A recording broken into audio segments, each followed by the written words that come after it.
ഇതാ മടിയില്ലാത്തോ വന്നിട്ടുണ്ട്. കാസർഗോഡിൻ്റെ നമ്മളെ കുറച്ച് സെലിബ്രിറ്റികൾ എൻ്റെ ഷോപ്പിൽ വൈബിൽ വന്നിട്ടുണ്ട് സൂപ്പ് കുടിക്കാനായിട്ട്. വൈബിൽ വന്നതല്ല കേട്ടോ, ഞാൻ വിളിച്ചു വരുത്തിയതാണ്. എൻ്റെ ക്ഷണം സ്വീകരിച്ചിട്ട് വന്നതാണ്. അംച്ചു എന്ത് പറയാനുള്ള വൈബ്?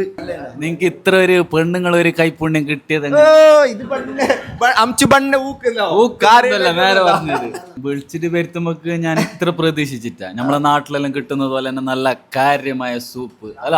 അടിപൊളി സൂപ്പ് ഭയങ്കര ഭയങ്കരായിരുന്നു. ഞാൻ ഇത്രക്ക് പ്രതീക്ഷിച്ചു. Top class. അപ്പൊ ഈ ഭാഗത്തും പയ്യന്നൂർ ഭാഗത്ത് തൃക്കരിപ്പൂർ ഭാഗത്തെല്ലാം ഉള്ള ആൾക്കാര് നമ്മളെ ഷോപ്പിന്റെ പേരെന്ത്? Vibe Cafe. Vibe Cafe. Vibe കഫേയിൽ വന്നിട്ട് ഇത് മസ്റ്റ് ആയിട്ട് ട്രൈ ആക്കണം അല്ല. മാംഗോ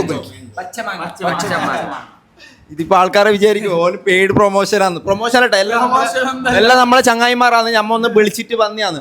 ഓക്കെ, വന്നതിൽ സന്തോഷം. എന്റെ ഷോപ്പിലേക്ക് വന്നില്ല, നിങ്ങൾ ക്ഷണം സ്വീകരിച്ചിട്ട് അതിൽ സന്തോഷമാണ് ഞങ്ങൾക്ക് ഒരുപാട്. എല്ലാം നമ്മളെ പിള്ളേർ തന്നെയാണ്. ഓക്കെ, അപ്പൊ പ്രൊമോഷൻ ഒന്നും അല്ല. ഓക്കെ, അതിലെ പറഞ്ഞുകൊണ്ട് പ്രൊമോഷൻ. ഓക്കെ, അപ്പൊ എല്ലാവരും മസ്റ്റ് ആയിട്ട് ട്രൈ ആക്കിട വന്നിട്ട് വൈബ് കഫേ അല്ല.